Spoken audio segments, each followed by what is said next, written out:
अस्सलाम वालेकुम प्यारे दोस्तों। इस सोशल मीडिया के दौर में हर इंसान की बस यही कोशिश होती है कि वो ऐसा कोई स्टंट करें जिससे वो रातों रात वायरल हो जाए और इसकी वीडियो सोशल मीडिया पर ट्रेंडिंग हो जाए।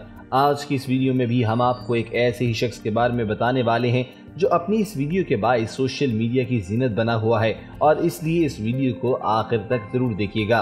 शहद की मक्खियों की बात करें तो हर इंसान इन मक्खियों से डरता है और इस कदर खौफजदा होता है क्योंकि इसकी वजह इन मक्खियों का खतरनाक अंदाज में डंग मारना होता है।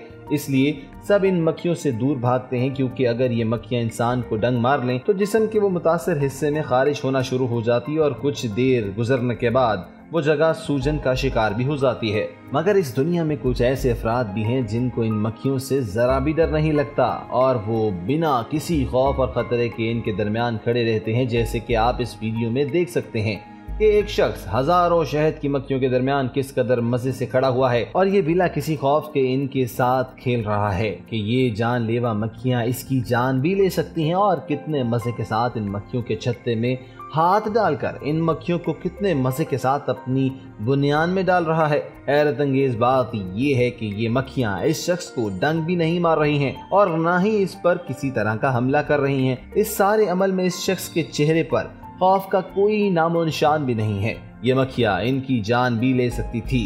हैरत अंगेज बात तो ये भी है कि ये शख्स इन मक्खियों के साथ ऐसे खेल रहा है जैसे कि घर में रखे पालतू जानवर हों। इस तरह की वीडियो हम सब आए रोज ही सोशल मीडिया पे देखते हैं जिसमें कोई ना कोई शख्स किसी खतरनाक जानवर से खेल रहा होता है, लेकिन वो खेलने की चीज नहीं होते। इसकी तो किस्मत अच्छी थी कि इसे किसी मक्खी ने नहीं काटा, वरना ज्यादा मक्खियां काटने से मौत भी वाक़या हो सकती है। दोस्तों, उम्मीद करते हैं कि आपको हमारी आज की वीडियो बेहद पसंद आई होगी। अगर वीडियो पसंद आई है तो TV004 को सब्सक्राइब कर लीजिए, साथ ही बेल बटन को दबा दीजिए ताकि आने वाली हमारी तमाम वीडियोस की नोटिफिकेशंस आपको हर वक्त और बर वक्त मिलती रहें। अपना ख्याल रखिएगा। अल्लाह हाफ़िज़ नासिर।